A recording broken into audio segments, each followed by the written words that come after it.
ಟೆಂಡರ್ಗಳು ಯಾವ ರೀತಿಯಲ್ಲಿ ದುರುಪಯೋಗ ಪಡ್ಕೊಂಡಿದ್ದಾರೆ, ಲೂಟಿ ಮಾಡಿದ್ದಾರೆ ಅನ್ನೋದ್ರ ಬಗ್ಗೆ ವರದಿಯನ್ನ ಅಂದಿನ ಅಧ್ಯಕ್ಷ ಅನ್ವರ್ ಮಾನಪ್ಪಾಡಿ ಅವರು ಮಾಡಿದ್ರು. ಆ ವರದಿಯನ್ನ ಕೊಟ್ಟ ನಂತರದಲ್ಲಿ 2000 ಜಗದೀಶ್ ಶೆಟ್ಟರ್ ಅವರು ರಾಜ್ಯದ ಮುಖ್ಯಮಂತ್ರಿಗಳು ಇದ್ದಾಗ ಉಪಲೋಕಾಯುಕ್ತರಿಗೆ ಅದರ ಬಗ್ಗೆ ತನಿಖೆ ಮಾಡೋದಕ್ಕೂ ಕೂಡ ಆದೇಶವನ್ನು ಕೊಟ್ಟಿದ್ರು. ಉಪಲೋಕಾಯುಕ್ತರು ಜಸ್ಟಿಸ್ ಆನಂದ್ ಅವರು ತನಿಖೆ ಮಾಡಿ ಅದರ ವರದಿಯನ್ನ ಮಂಡನೆ ಮಾಡಬೇಕು ಅಂತಕ್ಕಂಥ ಹಂತಕ್ಕೆ ಬಂದಾಗ, ವರದಿಯನ್ನ ಮಂಡನೆ ಮಾಡಿದಾಗ ಏನು 2016 ಮಾರ್ಚಲ್ಲಿ ಉಪಲೋಕಾಯುಕ್ತರು ವರದಿಯನ್ನ ಮಂಡನೆ ಮಾಡ್ತಾರೆ.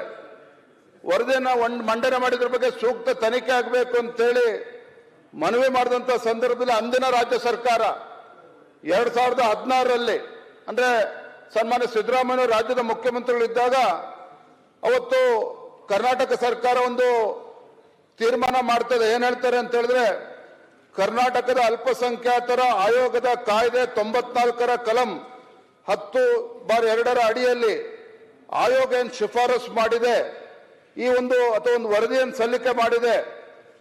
ಅಲ್ಪಸಂಖ್ಯಾತ ಆಯೋಗ ಹಿಂದಿನ ಅಧ್ಯಕ್ಷರು ಸರ್ಕಾರಕ್ಕೆ ಸಲ್ಲಿಸಿರುವ ವಿಶೇಷ ವರದಿಯ ಶಿಫಾರಸುಗಳನ್ನು ಸಚಿವ ಸಂಪುಟದ ನಿರ್ಣಯಕ್ಕಾಗಿ ಮಂಡಿಸಲಾಯಿತು.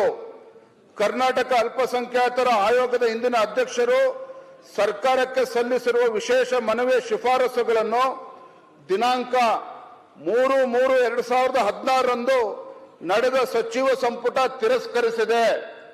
ತಿರಸ್ಕರಿಸಿದೆ. ಇವತ್ತು ಸಿದ್ದರಾಮಯ್ಯನವರು ಹೇಳ್ತಾರೆ, ಮುಖ್ಯಮಂತ್ರಿಗಳು ಹೇಳ್ತಾರೆ, ಏನು ನನ್ನ ಮೇಲೆ ಆರೋಪ ಬಂದಿದೆ ಅಂತೇಳಿ ಇವತ್ತು ಸಿಬಿಐ ತನಿಖೆ ಮಾಡಿಸ್ಲಿ ಪ್ರಧಾನಮಂತ್ರಿ ಮೋದಿ ಅವ್ರಿಗೆ ಹೇಳಿ ಎನ್ನುವ ಮಾತನ್ನ ಮುಖ್ಯಮಂತ್ರಿಗಳನ್ನೇ ಉಲ್ಲೇಖ ಮಾಡಿದ್ದಾರೆ.